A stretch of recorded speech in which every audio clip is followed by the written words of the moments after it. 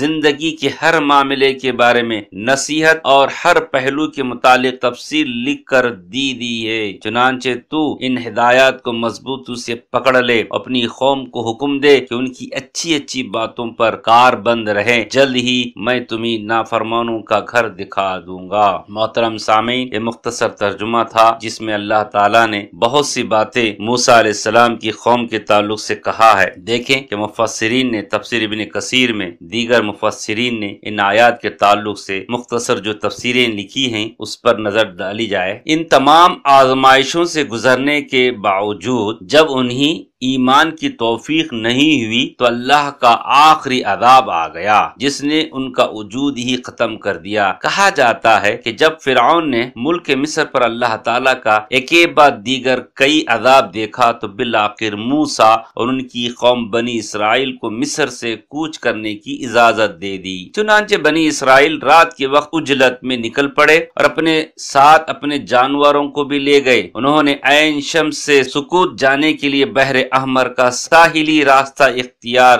کیا۔ فرعون نے جب سنا کہ وہ لوگ روانہ ہو گئے تو اپنے فیصلے پر نادم ہوا اور فوراً ہی اپنا لاؤ لشکر لے کر ان کا پیچھا کیا، انہی بحر احمر کے ساحل پر جا لیا۔ بنی اسرائیل ڈر گئے، موسیٰ علیہ السلام سے اپنی پریشانی کا اظہار کرنے لگے تو موسیٰ علیہ السلام نے کہا مت ڈرو، اللہ ہمارے ساتھ ہے۔ پھر موسیٰ علیہ السلام نے پانی کی طرف ہاتھ بڑھایا، اللہ کے حکم سے سمندر کا پانی دو حصوں میں تقسیم ہو گیا اور ایک کشادہ راستہ بن گیا جس سے بنی اسرائیل پار کر گئے۔ فرعون نے اپنے لشکر کے ساتھ ان کا پیچھا کیا۔ جب 20 سمندر میں پہنچا تو موسیٰ علیہ السلام نے اب ہاتھ سے اشارہ کیا، اللہ کے حکم سے سمندر کا پانی تیزی کے ساتھ دونوں طرف سے بڑھا اور فرعون اس کی فوج کو غرقاب کر دیا۔ تھوڑی ہی دیر کے بعد اس کی لاشیں سطح سمندر پر تیرنے لگی اور ساحل پر آ گئی۔ بنی اسرائیل نے یہ منظر اپنی آنکھوں سے دیکھا اور آج بھی فرعون کی لاش عبرت کے طور پر اللہ تعالیٰ نے رکھا ہے۔ اللہ کا وعدہ ہے۔ اللہ تعالیٰ نے اس کے بعد بنی اسرائیل کو زمین کی سیادت عطا کی۔ مصر و شام کے علاقے ان کے زیر تصرف آ گئے۔ یہ وہی لوگ تھے جنہیں فرعون نے اپنا غلام بنا رکھا تھا، جن کے ہزاروں بچوں کو قتل کروا دیا تھا،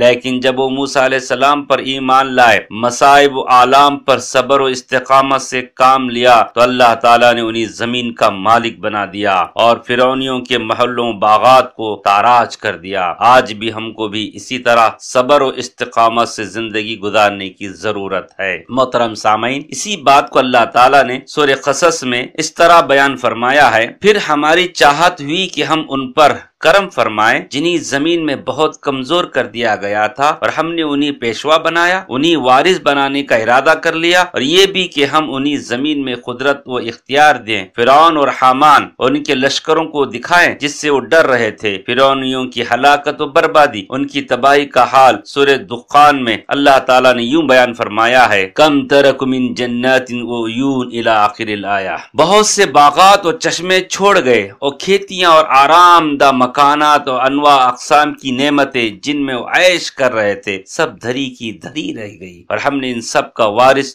دوسری قوم کو بنا دیا۔ محترم سامعین، گزشتہ آیات کے اختتام کے ساتھ ہی موسیٰ علیہ السلام، فرعون و قبطیوں کے واقعات ختم ہو گئے۔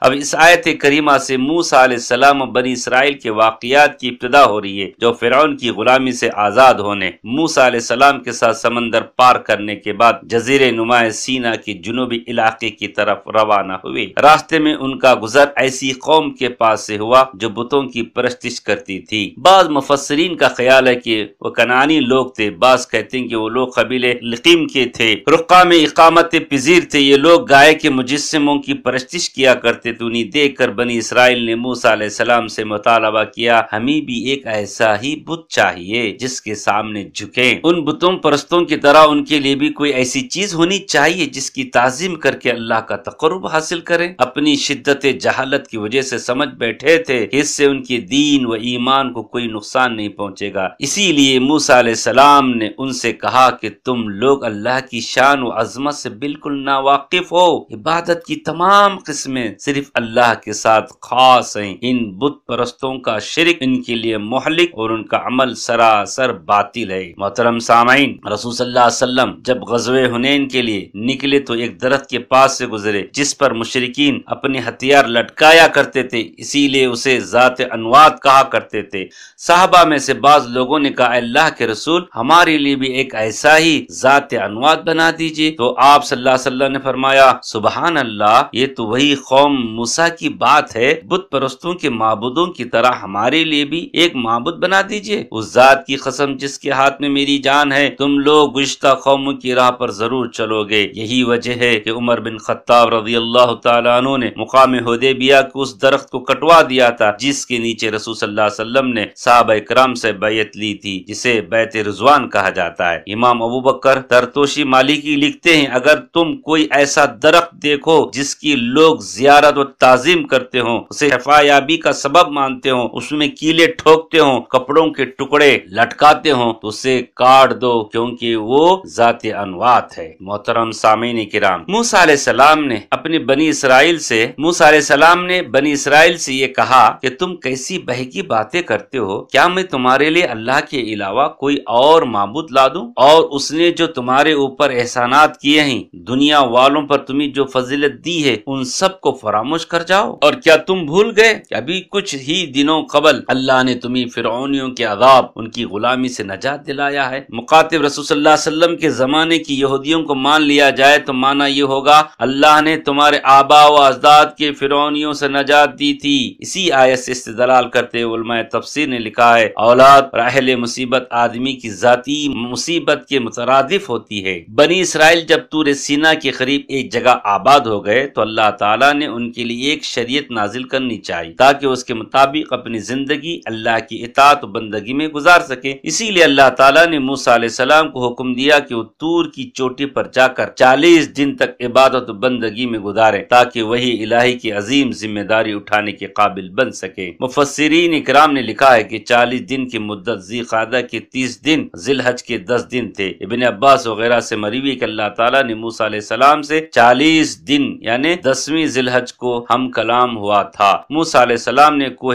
طور کی جانب روانگی سے پہلے بنی اسرائیل کی تعلیم و تربیت کے لیے اپنے بھائی ہارون علیہ السلام کو اپنا خلیفہ بنا دیا۔ انہیں ان کے ساتھ ہمدردی، اخلاص کی نصیحت کی اور اہل فساد و معاصی کی اتباع کرنے سے منع کیا۔ جب موسیٰ علیہ السلام کو اللہ کے ساتھ ہم کلامی کا شرف ہوا تو شدت شوق، غایت محبت میں اللہ تعالیٰ کی دیدار کا سوال کر دیا تو اللہ تعالیٰ نے جواب دیا، اس دنیا میں آپ مجھے نہیں دیکھ سکتے۔ اس کے بعد موسیٰ علیہ السلام کو مطمئن کرنے کے لیے کہا، اس پہاڑ کو دیکھیے، اگر وہ میری تجلی کی تاب لے آئے اور اپنی جگہ باقی رہ جائے تو آپ مجھے دیکھ سکیں گے۔ چنانچہ اللہ تعالیٰ کی تجلی پہاڑ پر ظاہر ہوئی تو اس کے ٹکڑے ٹکڑے ہو گئے اور اپنی جگہ پر باقی نہ رہ سکا۔ موسیٰ علیہ السلام اس منظر کی تاب نہ لا کر بے ہوش ہو گئے۔ جب ہوش آیا تو اللہ کی پاکی بیان کی اور دوبارہ ایسا سوال کرنے سے توبہ کیا۔ محترم سامعین، وقر موسیٰ صعیقہ، موسیٰ بے ہوش ہو کر گر پڑے۔ اس کی تفسیر میں ابو سعید رضی اللہ تعالیٰ عنہ اور ابو ہریرہ رضی اللہ تعالیٰ عنہ سے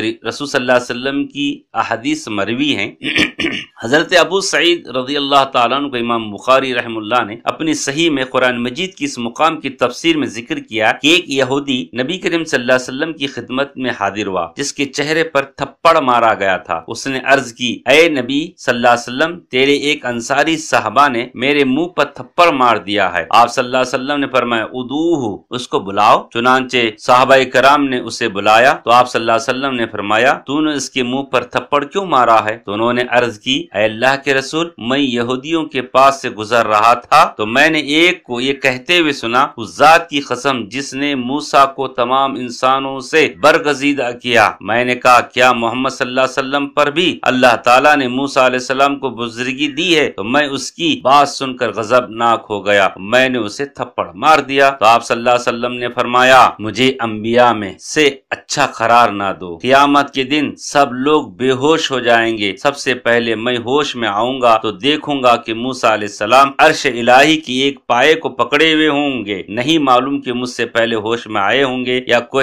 طور پر بے ہوش ہونے کے بدلے میں بے ہوش ہوئے ہی نہیں ہوں گے۔ اس حدیث کو امام بخاری، امام مسلم وغیرہ نے روایت کیا ہے۔ تو محترم سامعین، کہنے کا مطلب یہ ہے کہ اللہ تعالیٰ نے نبی کریم صلی اللہ علیہ وسلم کے ذریعے یہ بات بتا دی ہے کہ مومنین اللہ تعالیٰ کو قیامت کے دن دیکھیں گے، اللہ کا دیدار ہوگا، جیسا کہ سورہ قیامہ میں اللہ تعالیٰ نے فرمایا، وجوہ یومئذ ناظرہ الی ربہا ناظرہ، اس دن بہت سے چہرے شاداب ہوں گے، اپنے رب کو دیکھ رہے ہوں گے۔ اور کئی احادیث اس کے تعلق سے آپ کو مل سکتی ہیں، دیگر مقام پر اس کی وضاحت کی جائے گی، جیسا کہ اللہ کے نبی صلی اللہ علیہ وسلم نے کہا کہ آخر میں اللہ تعالیٰ جنتیوں سے سوال کرے گا، آخری میرا وعدہ ہے کہ وہ میرا دیدار ہے، جس کو دیدار الہی کہتے ہیں۔ اللہ کے نبی نے کہا کہ جنتی اللہ تعالیٰ کو ایسا دیکھیں گے جیسے 14ویں رات کے چاند کو لوگ بآسانی دیکھتے ہیں، اسی طرح مومنین مومنات جنتی لوگ اللہ تعالیٰ کا دیدار کریں گے۔ دعا کریں کہ اللہ تعالیٰ ہم تمام کو اللہ تعالیٰ کا دیدار نصیب ہو، آمین۔ محترم سامعین، اللہ تعالیٰ نے موسیٰ علیہ السلام کی تکریم کے طور پر انہیں خوشخبری دی کہ میں نے اپنا رسول بنانے اور آپ سے ہم کلام ہونے کے لیے آپ کو اوروں کے مقابلے میں چن لیا ہے، اس لیے اس نعمت کو قبول کیجیے اور اللہ کا شکر ادا کیجیے۔ یہ آیت میں کلمہ الناس سے مراد صرف موسیٰ علیہ السلام کے زمانے کے لوگ ہیں، یعنی ہم نے موسیٰ کو ان کے زمانے کے لوگوں پر فضیلت دی تھی، اس لیے نبی کریم صلی اللہ علیہ وسلم کو اللہ تعالیٰ نے تمام بنی آدم کا سردار بنایا ہے، وہ خاتم الانبیاء والمرسلین، ان کی شریعت قیامت تک نافذ العمل رہے گی، ان پر ایمان لانے والے دیگر انبیاء کے پیروکاروں سے زیادہ ہوں گے۔ آپ صلی اللہ علیہ وسلم کے بعد حضرت ابراہیم خلیل اللہ کا درجہ آتا ہے اور تیسرے نمبر پر موسیٰ علیہ السلام ہیں۔ محترم سامعین، یہ تورات کی تختیاں تھی جن میں بنی اسرائیل کی دینی دنیاوی رہنمائی بھلائی کی ہر بات لکھی ہوئی تھی، جیسا کہ اللہ تعالیٰ نے سورہ قصص میں ارشاد فرماتا ہے، ہم نے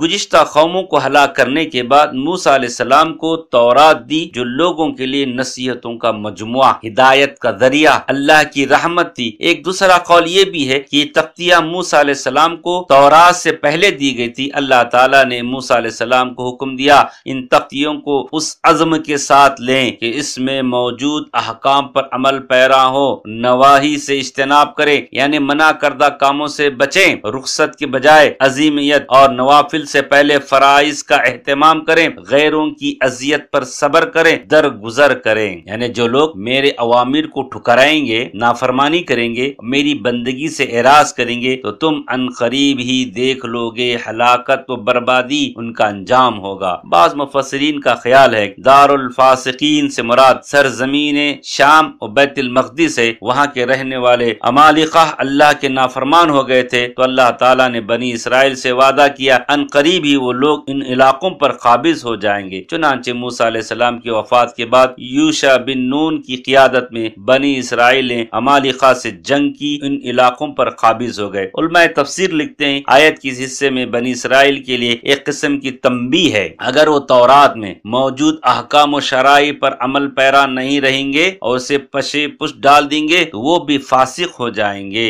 اور دنیا میں ذلیل وقار ہوں گے اور آخرت میں ان کا ٹھکانہ جہنم ہوگا۔ اور تفسیر کے قاعدے کے مطابق یہ حکم ان تمام لوگوں کے بارے میں عام ہے جو کسی کسی بھی دور میں اللہ کے احکام و شرائع سے روگردانی کریں گے۔ محترم سامعین، اس دور میں بھی ہم سب کو چاہیے کہ اللہ اس کے رسول کے بتائے ہوئے طریقے پر اپنی زندگی کو گزارے۔ اللہ تعالیٰ سے دعا ہے کہ اللہ تعالیٰ ہم تمام کو جب تک دنیا میں رکھے اللہ تعالیٰ اس کے نبی کے بتائے ہوئے پر طریقے پر زندگی گزارنے کی توفیق عطا فرمائے۔ آمین ثم آمین، وآخر الحمد للہ رب العالمین۔ السلام علیکم۔